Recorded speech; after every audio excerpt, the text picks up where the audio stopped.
வாழ்க வளத்துடன்! அனைவருக்கும் அன்பு வணக்கம்.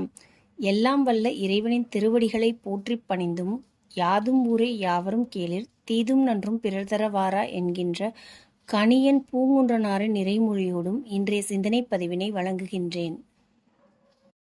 வைகறை வைரங்கள் என்ற தலைப்பின் கீழ் இன்று நாம் காணவிருக்கும் சிந்தனை வைரம் ஹாப்பி ஹார்மோன் டோபமைன் பகுதி 1. இன்றைய தலைப்பில் கூறப்பட்ட டோபமைன் என்பது நமது உடலில், அதிலும் குறிப்பாக பீனியல் கிளாண்ட் என்ற சுரப்பியிலிருந்து சுரக்கும் ஒரு வேதிப்பொருள் அல்லது ஹார்மோன் ஆகும். நவீன அறிவியல் உலகம் டோபமைனை நியூரோ டிரான்ஸ்மிட்டர் என்ற வார்த்தையால் குறிப்பிடுகின்றது. நியூரோ டிரான்ஸ்மிட்டர் என்றால் என்னவென்று முதலில் கூறிவிடுகின்றேன்.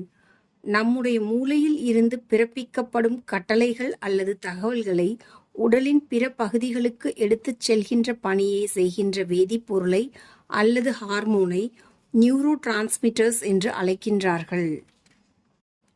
டோபமைனை போன்று எண்ணற்ற வேதிப்பொருட்கள் அல்லது ஹார்மோன்கள் நம் உடலில் சுரந்து கொண்டுதான் இருக்கின்றன. இந்த வேதிப்பொருட்கள் மூலமாகத்தான் மூளை பிறப்பிக்கும் கட்டளைகள் உடல் உறுப்புகளின் செயல்பாட்டை தூண்டுகின்றது.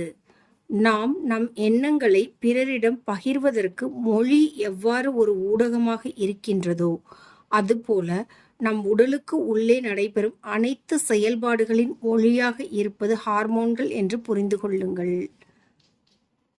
டோபமைன் என்ற ஹார்மோனை ஹாப்பி ஹார்மோன் என்று ஏன் கூறுகின்றார்கள்? நாம் எப்பொழுதெல்லாம் மிகவும் மகிழ்ச்சியாக அல்லது உற்சாகமாக இருப்பது போல் உணர்கின்றோமோ, அப்பொழுது எல்லாம் நம் உடலில் டோபமைன் என்ற ஹார்மோனின் அளவு அதிகரித்து இருப்பதை ஆராய்ச்சியாளர்கள் கண்டறிந்தார்கள். உடனே அவர்களுக்கு ஒரு கேள்வி எழுந்தது. மிக உற்சாகமாக இருந்ததால் டோபமைன் அதிகமாக சுரந்ததா, அல்லது அதிகமான டோபமைன் சுரந்ததினால் உற்சாகமாக உணர்கின்றோமா என்பதுதான் அந்த கேள்வி.